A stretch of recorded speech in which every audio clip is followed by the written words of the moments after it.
साधना बहुत ही गरीब औरत थी जो कि अपने पति महेश के साथ रहा करती थी। साधना गर्भवती भी थी।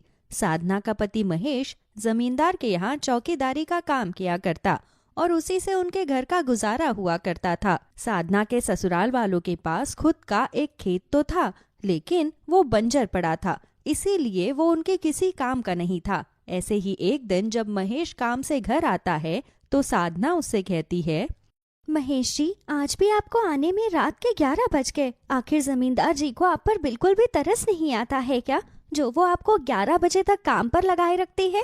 अरे कोई इंसान इतना बेरहम कैसे हो सकता है? आपका भी घर परिवार है, उन्हें थोड़ा तो सोचना चाहिए।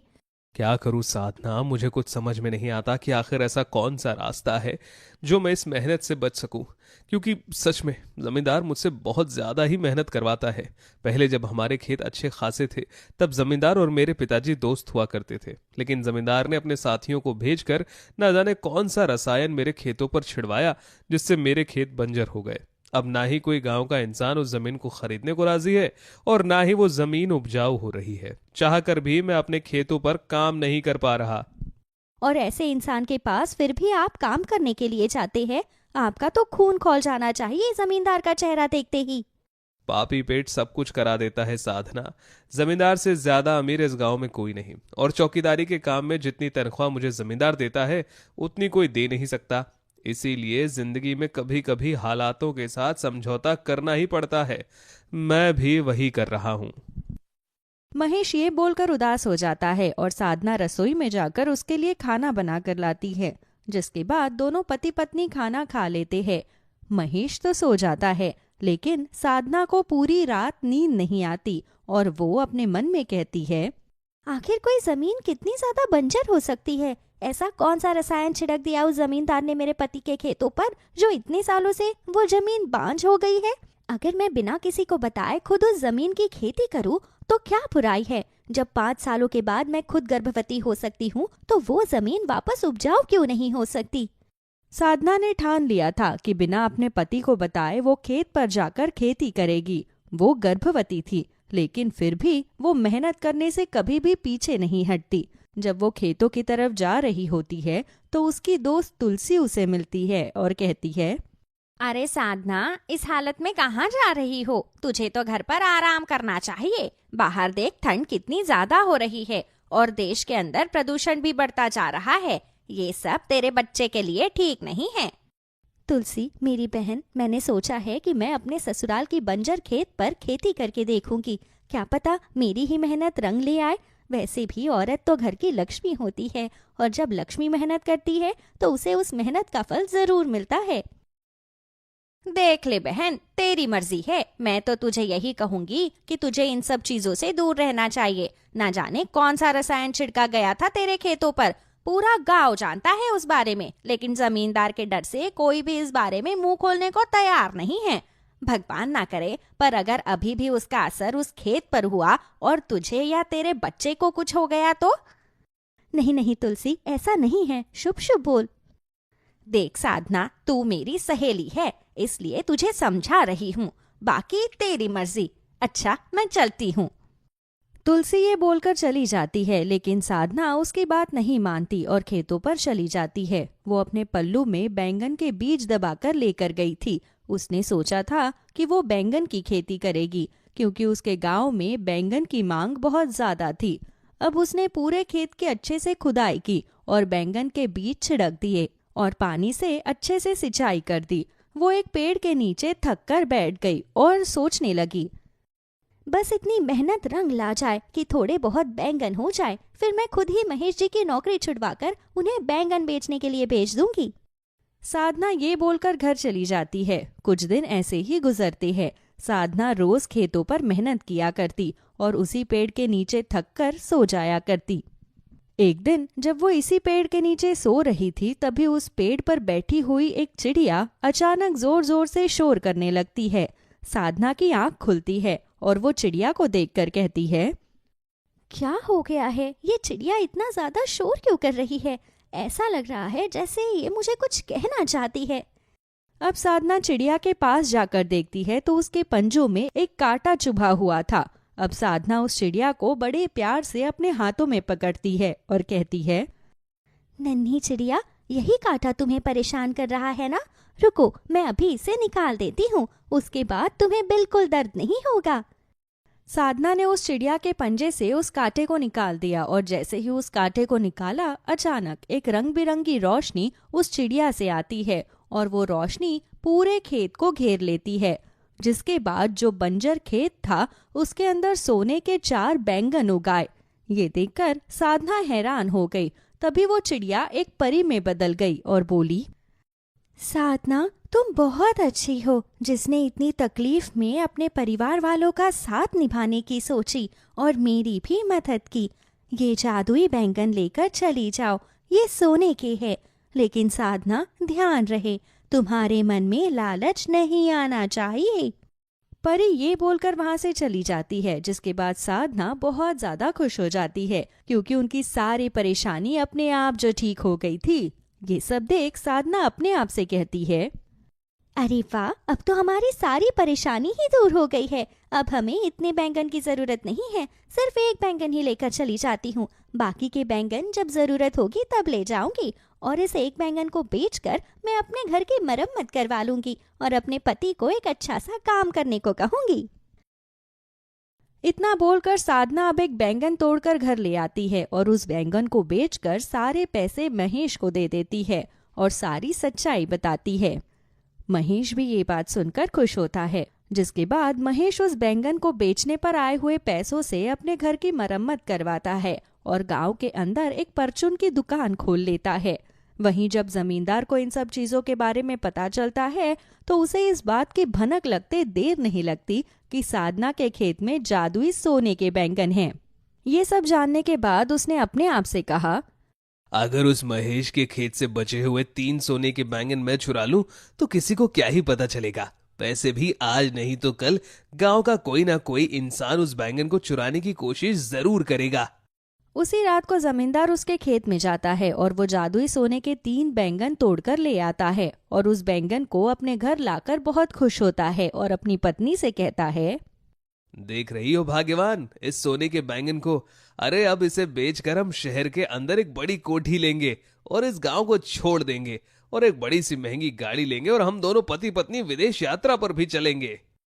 जमींदार जैसे ही बोलकर उन बैंगन की तरफ देख रहा होता है तो अचानक ही वो बैंगन सड़ने लगता है और गल जाता है। उसके अंदर से गंदी बदबू आने लगती है। ये देखकर उसकी पत्नी कहती है, अजी, लालच का घड़ा और आपका मन कभी भी बुराइयों से भर नहीं सकता। अब खुद ही देख लीजिए, जब हम किसी का बुरा करना चाहे तो हमारे साथ खुद ही बुरा होता है। अब ये सड़ा हुआ बैंगन उठाकर बाहर फेंकिए, बहुत बदबू आ रही है इसमें से। वैसे भी हमारे पास जितना है उतने में हमें खुश रहना चाहिए, लेकिन ये बात आपको समझ नहीं आती। कई बार समझाया है कि लालच करना और दूसरों से जलना छोड़ दीजिए, लेकिन नहीं, आपको तो सिर्फ अपनी पड़ी रहती है। लो, अब भुगत लो। जमींदार समझ जाता है कि वो बैंगन उसके लिए कभी थे ही नहीं, लेकिन वही वो ये सोचकर दुखी होता है कि वो बैंगन उसने महेश और साधना से भी अलग कर दिए।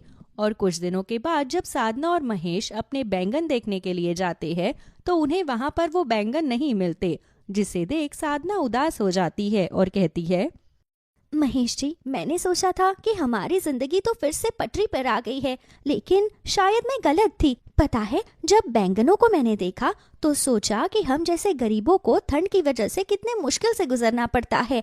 इसीलिए ये सोने के बैंगन बेचकर हम गांव के अंदर कपड़े और कंबल बांट देते। लेकिन देखिए ना, कोई हमारे 3 बैंगन चुरा कर ले गया जो सोने के थे। अब तो यहाँ पर बस ये डाल बची है। कोई बात नहीं, शायद भगवान को हमें जितना देना था उन्होंने हमें उतना ही दिया और हमें तो खुश होना चाहिए कि ना से अच्छा कुछ तो हुआ। चलो अब ये डाल उखाड़ लेते हैं, वैसे भी ये बेकार है। हम यहाँ पर दोबारा खेती करेंगे और मुझे उम्मीद है कि इस बार हमारी खेती पनप जाएगी, क्योंकि हमारे पास बचे हुए पैसों से हम अच्छे से खाद खरीदेंगे और इस खेत को उपजाऊ बना देंगे। महेश और साधना ये बोलकर जैसे ही उस डाल को खींचने लगते हैं कि तभी अचानक ही वहां एक गड्ढा उभर आता है, जिसे देखकर साधना कहती है, ये गड्ढा कैसा है और इसके अंदर से कुछ चमक रहा है। साधना और महेश उस जगह पर और खुदाई करके देखते हैं तो वहाँ पर उन्हें गड़ा हुआ सोना मिलता है, जिसे देख साधना कहती है, महेश जी देखिए, हमें इसके नीचे गढ़ा हुआ सोना मिला है। इसका मतलब अभी भी हम लोगों की भलाई के लिए इस सोने का इस्तेमाल कर सकते हैं।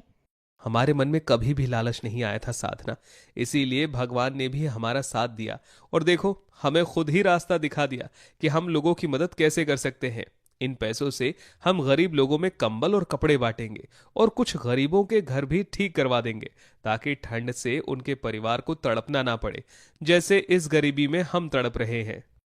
अब इस गांव में कोई भी बच्चा भूखा नहीं सोएगा जी। हम सब लोगों की मदद करेंगे और जिन जिन लोगों को जमींदार ने अपने यहाँ बंधुआ मजदूर बनाकर रखा हुआ है, उन सब के भी पैसे चुकाकर उन्हें आजाद कर देंगे ताकि वो अपनी जिंदगी खुलकर और अपनी मर्जी से जी सके। वहीं दूसरी तरफ जमींदार ने अपने घर से बैंगन उठाकर बाहर फेंक दिया था, लेकिन उसके घर से हमेशा एक गंदी बदबू आती रही जो कि कभी नहीं गई और सारी जिंदगी जमींदार ने उस बदबू के साथ अपने घर में गुजारा किया। वो बड़ी से बड़ी खुशबू अपने घर में छिड़क लेता, लेकिन कुछ ही पलों में वो वापस बदबू में बदल जाती। जमींदार अपनी इज्जत की वजह से ये बात ना किसी को बता पाया और उसका घर भी इसकी बदबू के वजह से किसी ने नहीं खरीदा, जैसे महेश का बंजर खेत भी कोई नहीं खरीद रहा था। ऐसे ही जमींदार का बदबूदार घर भी गांव के अंदर चर्चा का विषय बन गया। वहीं महेश और साधना ने जादुई बैंगन के खेत के नीचे से निकले सोने से गांव के लोगों की मदद की और उनका उद्धार किया। मनीषा तैयार होकर अपने स्कूल जा रही थी कि तभी उसकी चाची पीछे से टोक कर उसे कहती है, अरे ओ महारानी, घर में इतना सारा काम पड़ा है, उसे कौन करेगा? तेरी बिस्तर पर पड़ी माँ। चाची, घर का काम मैं स्कूल से आकर कर दूंगी। आज मेरा स्कूल में जाना बहुत जरूरी है क्योंकि आज एग्जाम है मेरा। मनीषा की बात सुनकर कविता कुछ नहीं कहती और वहाँ से चुपचाप चली जाती है। तो वहीं अब मनीषा भी अपने स्कूल चली जाती है और कुछ ही देर में वो एग्जाम देकर स्कूल से एक जंगल में जाती है और वहाँ एक आलू के पेड़ के पास बैठकर दुखी होकर उस आलू के पेड़ को अपना गम बताती है। तुम्हें पता है, आज मेरा एग्जाम बहुत गंदा गया और इसका कारण कोई और नहीं बल्कि मेरी खुद की चाची है।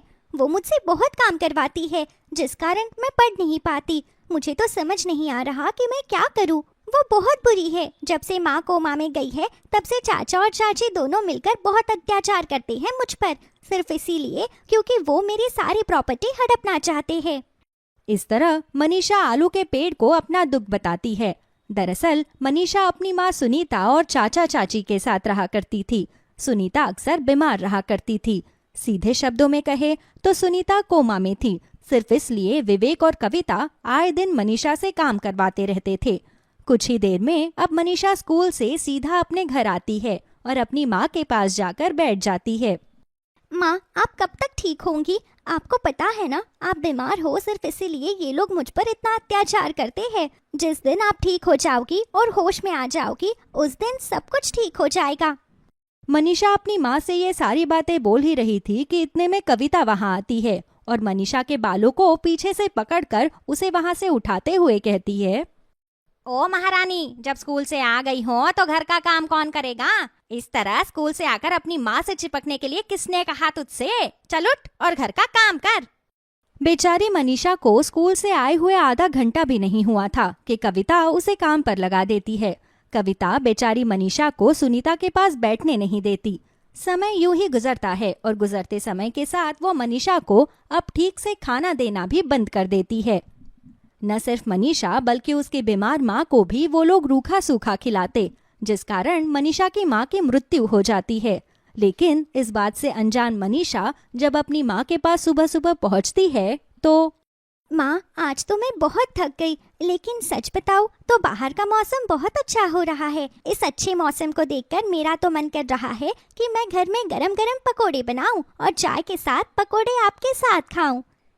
मनीषा अपनी माँ को हिलाती है, लेकिन उसकी माँ ना तो आंखें खोलती है और ना ही कोई मूवमेंट देती। ये देख मनीषा थोड़ी घबरा जाती है और अपनी माँ की धड़कनें सुनती है, लेकिन उसकी माँ की धड़कन ना तो आ रही थी और ना ही वो सांस ले पा रही थी। ये देख मनीषा रोते हुए अपने चाचा चाची के पास जाती है और कहती है, चाचा चाची, वो क्या हो गया? इस तरह क्यों रो रही है? अरे तेरी माँ मर गई क्या?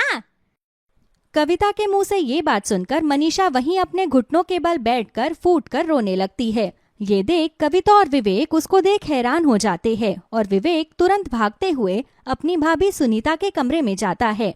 और जब वो उसकी नर्व चेक करता है तो उन्हें पता चलता है कि सुनीता इस दुनिया में नहीं रही। सुनीता भाभी अब इस दुनिया में नहीं रही कविता। चाचू, आप झूठ बोल रहे हैं ना? मेरी माँ जिंदा है। बस आप लोग मुझे परेशान करना चाहते हो, सिर्फ इसीलिए मुझसे झूठ बोल रहे हो। चाचू, मैं घर का सारा काम कर दूंगी, पर प्लीज मुझसे झूठ मत बोलो। मैं स्कूल भी जाना छोड़ दूंगी। मनीषा के मुंह से ये बात सुनकर कविता अब उसके हाथ को पकड़कर कहती है, देख लड़की, तेरी माँ सच में मर चुकी है, लेकिन अगर तूने अपने मुंह से दोबारा ये कहा कि हम तुझ पर अत्याचार करते हैं तो हमसे बुरा कोई नहीं होगा, समझी तू? इस तरह कविता मनीषा का मुंह बंद करा देती है और कुछ ही देर में अब सभी लोग सुनीता का अंतिम संस्कार कर वापस आते हैं। सुनीता के जाने के बाद मनीषा पर मानो दुखों का पहाड़ टूट पड़ा था, क्योंकि पहले मनीषा स्कूल जाया करती, लेकिन अब कविता और विवेक ने उसका स्कूल जाना भी बंद करवा दिया था। ऐसे ही एक दिन मनीषा शाम के समय रोती हुई उस पेड़ के पास जाती है और उसे अपना दुख बताते हुए कहती है, अब तो मेरी माँ भी इस दुनिया में नहीं रही। माँ के जाने के बाद ऐसा लग रहा है जैसे सब कुछ खत्म हो चुका है। पहले माँ थी तो माँ के लिए घर में काम किया करती थी, लेकिन अब माँ ही नहीं रही तो ऐसा मन कर रहा है कि खुद की भी जान ले लूं, क्योंकि मुझसे अब और मेरे घर में रहा नहीं जा रहा। भले ही सारी जायदाद मेरी है, लेकिन वहाँ मैं एक नौकरानी की तरह रह रही हूँ। अरे ऐसी जिंदगी जीने से तो अच्छा है कि मैं अपनी जान दे दूं। इतना बोलकर मनीषा अब उस पेड़ को पकड़कर फूट फूट कर रोने लगती है कि तभी उस पेड़ की एक शाखा मनीषा के ऊपर आती है, जैसे मानो वो पेड़ मनीषा को सहानुभूति दे रहा हो। लेकिन मनीषा ध्यान नहीं देती और जब वो देखती है कि शाम ज्यादा हो चुकी है तो वो अपने घर के लिए जाने लगती है। शाम ज्यादा हो रही है, मुझे मेरे घर जाना चाहिए। अगर मैं घर देरी से पहुंची तो मुझे मेरे चाचू चाची बहुत मारेंगे। मैं कल फिर आऊंगी तुमसे मिलने के लिए। यहाँ बैठकर अपने दुखों को तुम्हें बताना अच्छा लगता है। इतना बोलकर मनीषा अब वहाँ से चली जाती है, लेकिन घर जाते जाते अंधेरा हो जाता है और जब वो घर पहुँचती है तो हाथों में लाठी लिए कविता दरवाजे पर उसका इंतजार कर रही थी। कविता मनीषा को दूर से ही देख लेती है और जब मनीषा अपने घर के बाहर आती है तो, मैं तेरा ही इंतजार कर रही थी बेटा, बहुत देर से तेरी राह तक रही हूँ, लेकिन तू है कि घर आने को राजी नहीं। तेरी पढ़ाई क्या छुड़वाई, तू तो आवारागर्दी पर उतर आई। इतना बोलकर कविता मनीषा का हाथ पकड़ उसे अंदर खींच लेती है और जैसे ही वो उस पर हाथ उठाने लगती है कि तभी मनीषा लाठी पकड़ अपनी चाची को मुंह तोड़ जवाब देते हुए कहती है, बस बहुत अत्याचार कर लिया चाची आपने, लेकिन अब और नहीं। मैं अत्याचार और नहीं सहूंगी। अगर तुझे इस घर में रहना है तो तुझे वो करना पड़ेगा जो हम तुमसे कह रहे हैं, समझ गई? और अगर तुझे हमारे अत्याचार या हमारी चीजों से बचना है तो छोड़ दे ये घर और निकल जा यहाँ से। हाँ हाँ, जा रही हूँ। नहीं रहना मुझे इस घर में। मुझे पता है आपने मेरी माँ को मारा है, और मुझे ये भी पता है कि आप मुझे सिर्फ इसलिए रख रहे थे क्योंकि ये घर और ये पूरी जायदाद मेरे नाम पर है और आप इसे हड़पना चाहते हैं। लेकिन मैं आप लोगों की तरह लालची नहीं। आपको जो रखना है रख लीजिए। इतना बोलकर मनीषा अब रोते हुए वहाँ से निकल जाती है, लेकिन अब वो कहाँ जाती, बस यही सवाल उसके जहन में चल रहा था। कुछ देर बाद वो रोते हुए उसी आलू के पेड़ के पास जाती है और उसे सब कुछ बता देती है। मैंने अपना घर छोड़ दिया। अब मुझे कुछ समझ नहीं आ रहा कि मैं क्या करूं। ना तो मेरे पास घर है और ना ही परिवार जो मुझे सहारा दे सके। जिसका कोई नहीं होता उसका स्वयं भगवान होता है, और भगवान ने ही मुझे बनाया है तुम्हारे लिए। वो आवाज सुनकर मनीषा डर जाती है और इधर उधर देखने लगती है। कौन है यहाँ? कहीं कोई भूत तो नहीं? मनीषा खुद से ये सवाल कर ही रही थी कि इतने में आलू के पेड़ से एक रोशनी निकलती है और आलू के पेड़ में आंख और मुंह निकल आते हैं। आलू के पेड़ को जीवित और बात करता देख मनीषा हैरान होकर सवाल करती है, तुम तो? हाँ, जादुई आलू का पेड़ हूँ। तुम हमेशा मेरे पास आई और तुमने अपने दुखों को बताया, लेकिन मैं चाह कर भी तुम्हारी मदद नहीं कर सका, क्योंकि अगर मैं तुम्हें पहले बता देता कि मैं जादुई हूँ तो तुम शायद सबको बता देती, जिस वजह से मेरी जादुई शक्तियां खत्म हो जाती। लेकिन अब मुझे लगता है कि तुम्हें सच पता होना चाहिए। सिर्फ इसलिए मैं जादुई आलू का पेड़ हूं, ये तुम्हें बताया है। लेकिन तुम चिंता मत करो, अब तुम्हारे पास मैं हूं। ना तो तुम्हें रहने की कमी होगी और ना ही परिवार की। इतना बोलकर वो जादुई पेड़ अपना मुंह खोलता है और उसके मुंह से एक लकड़ी की सीढ़ियां निकल आती है। उन सीढ़ियों को देख मनीषा सीढ़ियों द्वारा पेड़ के मुंह के अंदर जाती है, जहां वो एक अलग ही दुनिया में पहुंच जाती है। इतनी शानदार और खूबसूरत दुनिया देख मनीषा बहुत खुश होती है। समय गुजरता है और गुजरते समय के साथ मनीषा जादुई पेड़ की दुनिया में खुश तो थी, लेकिन कहीं ना कहीं उसे अपनी असली जिंदगी भी याद आने लगती है। उसे अपने दोस्त याद आते हैं, अपना स्कूल याद आता। ऐसे ही एक दिन मनीषा अकेले बैठी हुई थी, तभी वहाँ एक बौना आता है। क्या हुआ मनीषा, तुम इस तरह उदास क्यों बैठी हो? नहीं, कुछ नहीं। मनीषा, तुम ये भूल गई कि जिस दुनिया में तुम हो वो कोई मामूली दुनिया नहीं है। ये एक जादुई दुनिया है, तुम्हारे जादुई आलू के पेड़ की दुनिया। उस बौने की बात सुन अब मनीषा उसे बताती है कि उसे अपनी मामूली जिंदगी याद आ रही है। वो भले ही जादुई दुनिया में आ चुकी है और उसे ये जिंदगी अच्छी भी लग रही थी, लेकिन कहीं ना कहीं वो अपने दोस्तों को मिस कर रही थी। पर क्योंकि वो एक इंसान थी, सिर्फ इसीलिए उसे धरती पर भी आना था। ये सब सुन वो बौना सोच में पड़ जाता है और थोड़ी देर बाद कहता है, मैं जानता हूं मनीषा कि तुम्हें तुम्हारी अपनी इंसानी दुनिया याद आ रही है और कहीं ना कहीं तुम्हें वहां जाना भी चाहिए।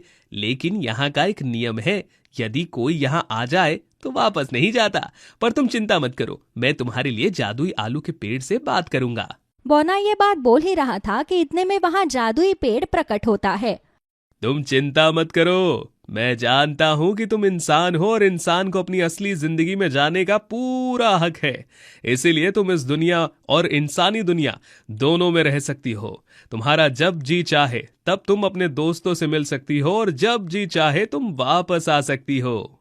वो जादुई आलू का पेड़ ये आशीर्वाद देकर वहाँ से दोबारा गायब हो जाता है और इस तरह मनीषा का जब जी चाहता वो अपनी इंसानी दुनिया में आ जाती और जब जी चाहता वो वापस अपने जादुई पेड़ की दुनिया में चली जाती।